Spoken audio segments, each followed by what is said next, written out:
Games have begun. They began last night. They continue the rest of the season. You know, now we're into the month of November, the month of decision in the NFL. Week 10 in the league where they play for pay. 2 straight 1-2 weeks, unfortunately, has dropped us to 15 wins, 10 losses. So we've dropped down a little past where we want to. You want to stay 2 out of 3, but we'll try and get back up there now, head towards that. So 15 wins, 10 losses as we head to week 10 in the NFL. So here we go. Game 1. The Texans invade Tampa Bay, and they've been playing very well, even without Andre Johnson, who's out again this week.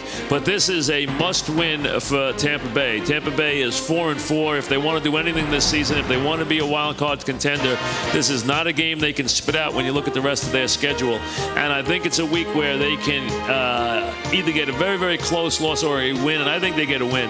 I think the Texans are improved. I think they're improved defensively, but I think as long as Tampa can shut down the running game, stay close, their quarterback, who's a good fourth quarter quarterback, can make the difference. When you look at this game, you look at who really needs the game. The Texans are in a division where they can coast home. Yeah, they'd like to be in a good position to maybe get a home field advantage game and get a bye. Yes, but they're going to be concerned about that in the weeks to come. This week, though, could be one of those weeks where they get caught up against a team that is in desperate, desperate need for a win. That is what the Bucs are now.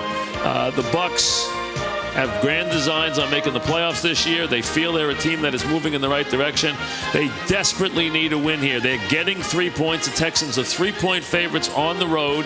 They don't have Andre Johnson, so they're not nearly as explosive. I look for a very close game, but I look for a Tampa Bay win in a game they have to win. Give me Tampa +3, game number 1. Game number 2, I kind of gave it away when we were talking before. I go to the well with the Eagles this week. The Cardinals come in off a win. They're a very bad team. They beat a team in their very bad division. Now they have to travel completely across the country. They did that a couple of weeks ago, and they did have a big lead against the Ravens, but they wound up losing the game anyway. So that game, they had a 24-3 lead. They had a huge second quarter. They got some big return touchdowns. Now they seem to only break a game open at all is when they get a Patrick Peterson punt return. The Cardinals are one of the worst defensive teams in the league. They're one of the worst pass defense teams in the league, and no team needs a big confidence boost more than the Eagles. The Eagles have the Giants next week, but instead of being looking ahead, they're going to be looking for a confidence builder here coming off the loss against the Bears. Get a team that you think is underachieving. Get them when they're coming off a loss. They'll be angry against a bad team. That's the matchup here. Hey, the line is high. It's 13.5 points, but I don't think it'll be nearly enough. I see this game as like 35-17, 38-17, and it could be worse than that. I think this is a one-sided game. I don't like picking the high lines, but I think this is a big Eagle win.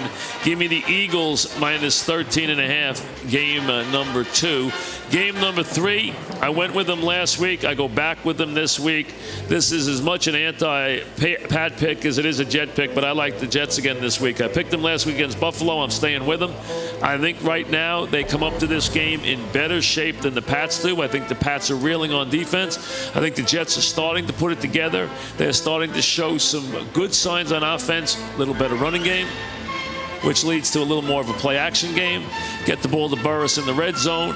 Get the ball to Holmes to try and make a couple of big plays. Get the ball to the tight end. Let the quarterback out a little bit. Let him kind of flex his wings a little bit here. Brady has been in a slump of late. People have caught up to their attack. The Jets are perfectly suited to shut down that attack right now because they really don't have a lot at the wide receiver position. I think the Jets right now are the better team. I think they match up well. They're home. It's a must-win, prime time, big game. I think the Jets have a chance to have a big second half. This is the start of it. Don't stub your toe now against the Pats. I don't think they will. Give me the Jets -1.5 points. I was going to give you a bonus pick, but I'm going to lay off. I'll do that a little later in the season. I have one, but I'm going to lay off it. See, last week I was kicking myself because my last pick was between Kansas City and San Francisco. I went with Kansas City. It ticked me off. and they were bad, and I should have gone with the Niners. But, hey, that's the way it goes. I didn't make up my mind well between those two. Those were my two last. I couldn't decide between those two.